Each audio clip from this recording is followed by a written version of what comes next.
With the success of the first five-year plan in industrializing China, Chairman Mao Zedong was ready to continue this success with a second five-year plan, which would be promoted as the Great Leap Forward. The second phase of the communist transition of China would focus on increasing food production efficiency to compensate for the decline in the number of farmers, since many former peasants had been moved to cities to work in the new factories. Additionally, China was seeing its population explode following World War II with the combination of their own baby boom and advances in healthcare further straining the food supply. Subsistence agriculture was then banned, and rural villages were remodeled into people's communes, where all domestic duties, such as cooking and cleaning, would be shared communally,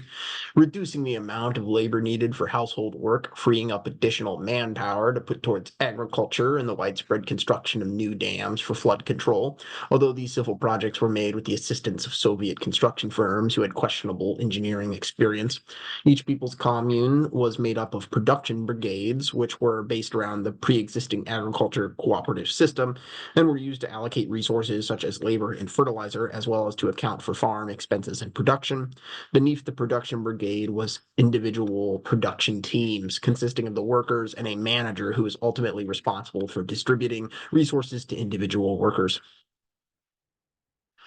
So Mao's ongoing anti-rightist campaign had Communist Party officials on edge, as anyone caught speaking out against Mao or disobeying his orders would be forcibly shipped off to a collective farm to experience backbreaking labor. Mao set overly ambitious quotas for crop production goals, which pressured local leaders to turn to fraud to increase harvests, often making false claims of a food surplus and the confiscation of food to be allocated to the people in order to meet the quotas. These centrally planned supply chain woes were compounded with the disastrous Four Pests campaign, which ordered the civilian extermination of 1.5 billion rats, 1 billion sparrows, 220 million pounds of flies, and 24 million pounds of mosquitoes, with the near eradication of the sparrows proving to be the most consequential. Farmers were encouraged to shoot sparrows, which would feast on stored grains, lowering their population, but consequently allowing locust populations to swarm, who no longer had to fear their primary predator. These locusts decimated crops, leading to the Great Chinese Famine beginning in 1959, which would ultimately see the deaths of 35 million Chinese, with the death toll being the highest in Anhui, Chongqing, and Sichuan provinces, with 18, 15, and 13% of their total populations dying from starvation, respectively. Amongst the calamity of the Great Leap Forward, the Kuomintang saw an opportunity to destabilize the Communist Party and began funding Islamic insurgents in Western China, who were feeling pressured by the Communists to stop practicing their religion or face persecution. The Islamic insurgents would also be joined by insurgent forces in Tibet. The leader of the Tibet, the Dalai Lama, had reluctantly agreed to fall under the suzerainty of the People's Republic of China as a semi-autonomous region following the end of the Civil War, although many Tibetans, like the Muslims, believed the communists would soon interfere with the practice of Buddhism, and in 1959 they staged an uprising. The PLA was quickly into the province to crush the rebellion, and the Dalai Lama was forced to flee to India in exile, where he remains today, defiantly proclaiming Tibetan independence from China. After it became evident that the policies enacted under the Great Leap Forward, or more accurately, the Great Leap Backwards, had directly caused the Great Chinese Famine, party leaders decided to pause efforts and called for the meeting of high-level communist officials in Beijing to attend the 7,000 Cadres Conference in 1962 to discuss potential remedies to the crisis, with talks led by moderate Vice Premier Deng Xiaoping. At the conference, even Mao admitted mistakes and agreed to reluctantly hand over some power to party leadership, although he publicly supported the principles of the Great Leap Forward and used the platform as a rallying cry to reinvigorate efforts to take back Taiwan, both things he claimed to be goals that the late Joseph Stalin would have strived to achieve, who was one of Mao's idols and who he believed to be a true follower of Marxist-Leninism. Stalin's successor, Nikita Khrushchev, did not believe that such saber-rattling was productive when interacting with the West, and he enacted reforms in the USSR to bring some capitalist characteristics to the system to alleviate the burden of the state, something Mao saw as a betrayal of Marxist-Leninist ideas. After calling Khrushchev out for being a traitor, a public spat erupted, causing a schism in the communist world known as the Sino-Soviet split, where China and the USSR would cease cooperation and instead retreat to their own spheres of influence, with China holding sway over Cambodia and somewhat surprisingly Albania, and taking an orthodox view when it came to communist doctrine, and the USSR having sway over the remaining communist world, taking a liberalized view that certain elements of capitalism were necessary to be implemented in order to compete with Western nations. In a display of this continued hostility towards the West, Taiwan, and now USSR, Mao ordered the commencement of Project 596, which was a secret nuclear weapons program, with the first detonation occurring in 1964 at the Lop Nur testing site, which was a dried-up lake bed in Xinjiang, and would be the site for all future Chinese nuclear weapons tests. This first successful detonation had the equivalent TNT power of the American Fat Man bomb dropped on Nagasaki. Domestically, Mao began efforts to claw back all powers conceded to the party by launching the Socialist Education Movement, which pulled the Chinese youth out of public schools in mass and began teaching them an alternative education based on learning the virtuous tenets of socialism. Core curriculum included teaching students about the cow demons and snake spirits, a reference to the Tang Dynasty era poetry. Mao hoped by teaching the children about mysticism, he could alter their perception and brainwash them into believing that evil forces were trying to stop the Chinese Socialist Revolution. These forces manifested into 9 black categories of individuals, which included Hanjians, or traitors of the ethnic Han people, such as the late Wang Jingwei, capitalist roaders, which were perceived cliques of Communist Party officials whom Mao suspected of trying to steer China down a liberalized path, former landlords, foreign spies, the wealthy, anti-revolutionaries, right-wingers, bad influences with poor morals, and the ninth and last category, intellectuals, who Mao despised and referred to as the stinking old ninth. Mao's political enemies all happened to fall conveniently into one of these categories, which meant that any effort to purge the black categories would also help him consolidate power. One of Mao's closest political allies turned out to be his fourth wife, Jiang Qing. All the way back in 1907, when Mao Zedong was just 14 years old, his parents forced him into an arranged marriage with a local girl named Luo Yuxi, who belonged to a land-owning family. The Zedongs themselves owned a modest piece of land, but had been on a multi-generational decline in wealth, meaning the arranged marriage would be the only way they could maintain their current quality of life. Mao refused to take part in the marriage, which made him feel trapped, and he ran away from home, only returning 3 years later when Luo Yuxi died from dysentery, at which point his father forgave him and allowed him to go on and attend secondary school, which is where he would consequently become radicalized. It is there he would also meet Yang Kaihui, the daughter of his favorite teacher, and he actually liked since she shared in his same revolutionary ideals. The two married in 1920, and Yang Kaihui would go on to become one of the founding members of the Communist Party. Yang Kaihui was fiercely loyal to Mao despite the fact that he frequently cheated on her, and when she was captured by Kuomintang forces in 1930, she opted to be tortured and killed by firing squad rather than betray Mao. While she had been in captivity, Mao had begun another relationship with a young revolutionary named He Zhizhen and had already been married to her for 2 years. He Zhizhen was an incredibly skilled sniper and was one of the few females present in Mao's escape party during the Long March. He Zhizhen herself would be cast aside by Jiang Qing, another radical who would catch Mao's attention and hold it to the point that in 1937, Mao divorced He Zhizhen and had her exiled to the Soviet Union and placed in a mental asylum in Moscow on false accusations of schizophrenia, so that he was free to marry the beloved Jiang Qing.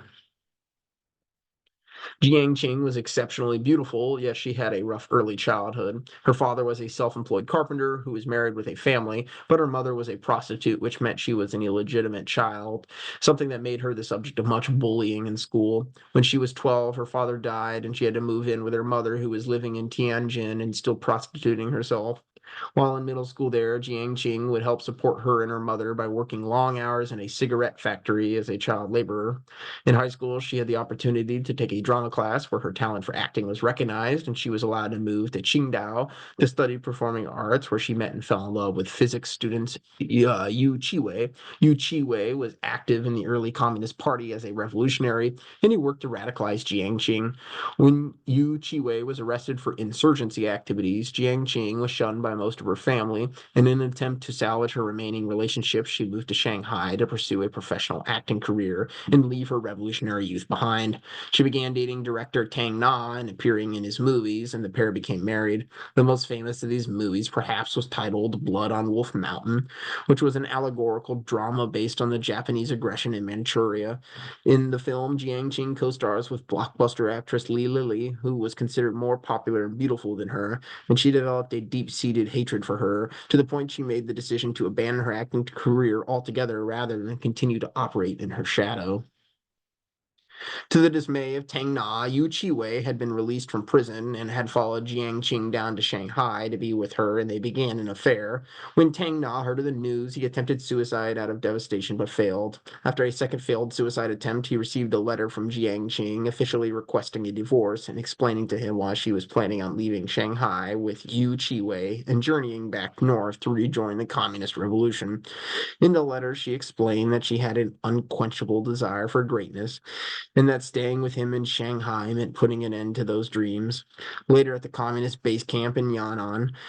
Liang Qing had the opportunity to meet Mao, whom she instantly became enamored with due to his propensity to make decisions quickly with great confidence. Her desire for greatness would lead her to leave Yu Chiwei and join an affair with Mao, becoming his fourth wife in 1938. Jiang Qing would go on to play an instrumental role in the infamous Cultural Revolution, which was ordered by Mao in 1966 as the third five-year plan and would serve as this action for the socialist education movement, which was in reality a cleverly disguised plan designed to destroy his enemies. Jiang Qing focused her efforts on their evolution of Chinese performance arts by replacing traditional Chinese operas with new ones that portrayed the glory of the revolution. In addition to this, she also had the more sinister role of using her power within the movement to persecute her past personal enemies in the acting community, most of all Lily, who, along with her husband, were abducted and tortured by communist radicals. Her husband would unfortunately pass away from the abuse, but Li Lili would survive and end up living until the ripe old age of 90, passing away only in 2005.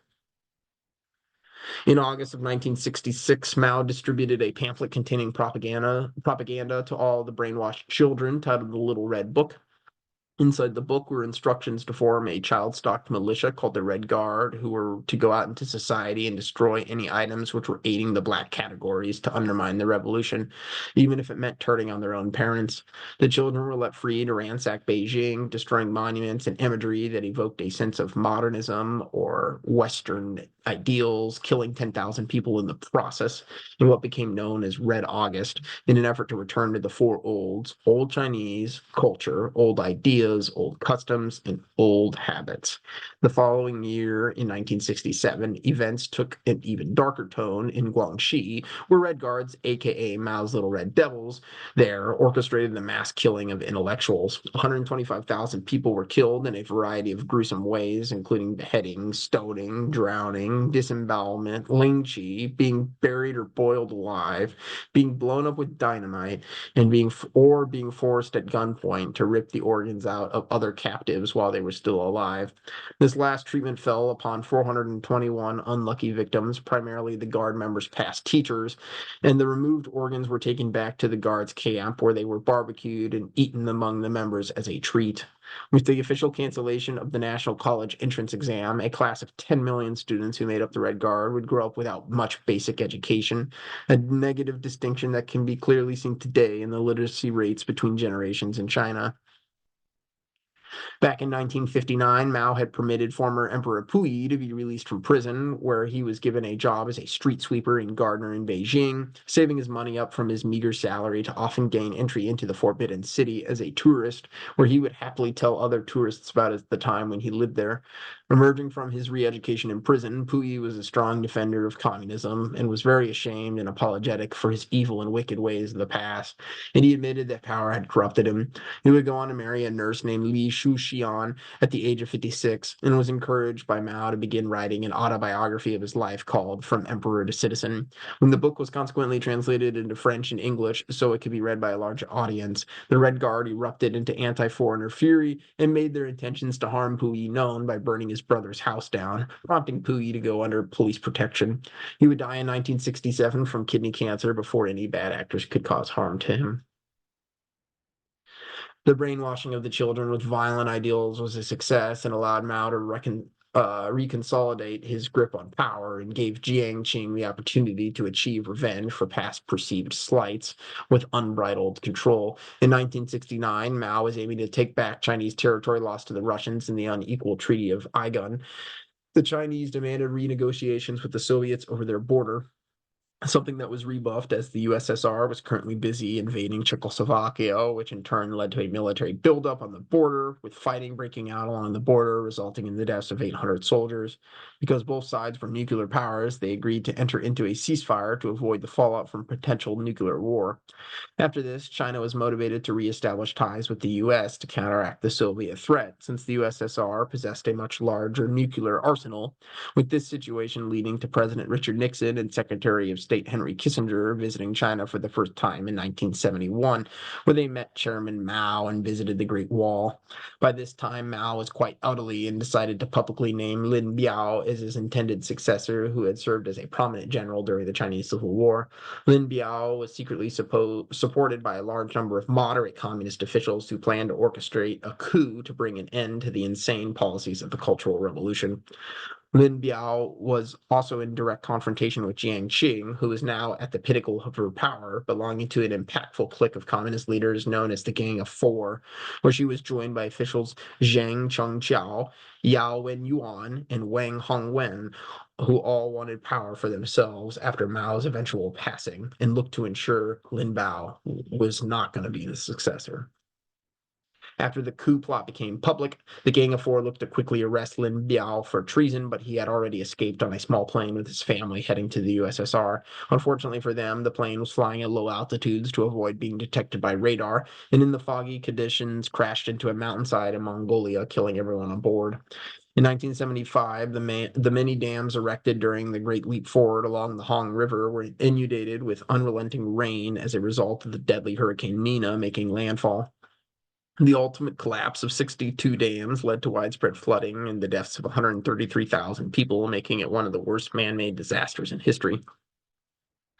Mao, in his advanced age, decided instead of investigating the disaster to obtain justice for those affected, to cover up the widespread engineering failures of his administration in efforts to protect his reputation. Also this year, Chiang Kai-shek passed away from his old age and was followed by a high-ranking Kuomintang official named Yen Chia-kan, who would serve out the remainder of his term. Like on the mainland, Chiang Kai-shek had ruled Taiwan for decades as a dictator, although instead of strong-arming socialist policies he was doing the same with state-owned capitalist policies. While many political freedoms were non-existent, the Chinese living on Taiwan experienced rapid economic growth starting in the 1950s as a result of the Kuomintang's policies, placing it in an elite group of East Asian nations called the Four Asian Tigers, also including Hong Kong, Singapore, and South Korea, all enjoying annual GDP growth rates in excess of 7%. Interestingly, 3 out of the 4 tigers would be made up primarily of ethnic Chinese who had immigrated to the territories over time, and the fourth, South Korea, spending much of its history directly under the suzerainty of the Chinese. Mao, who had previously been weary of his wife's own growing powers, decided to finally throw his support behind the Gang of Four faction to succeed him in controlling the party. However, the death of Lin Biao had the unexpected effort of turning public support against the Gang of Four, whom many suspected of actually assassinating Lin Biao, allowing the moderates to retain their power under the leadership of Zhou Enlai and Deng Xiaoping. When Zhou Enlai consequently died from bladder cancer in 1976, a power struggle emerged between the moderates and the Gang of Four as they vied to succeed Mao, although he would instead choose loyalist Hua Guofeng as his chosen successor. In April of that year, students at the University of Nanjing began to organize mass protests in response to the removal of memorials dedicated to Zhou Enlai shortly after his death, culminating in a mass protest of 100,000 people in Tiananmen Square against the tyranny of the Gang of Four. In response, the Gang of Four arrested Deng Xiaoping and the other moderates and placed them on house arrest. In September, Chairman Mao passed away from a heart attack and was followed by Hua Guofeng, although the Gang of Four would continue to wield a large amount of power. Within a few weeks of Mao's death, Jiang Qing was calling for party leadership to step aside and allow her to become the new chairman, hoping to find support in the military. To the Gang of Four's surprise, when Hua Guofeng refused, he was backed up by the army, and the group was arrested for tyranny, and the moderates were released from house arrest.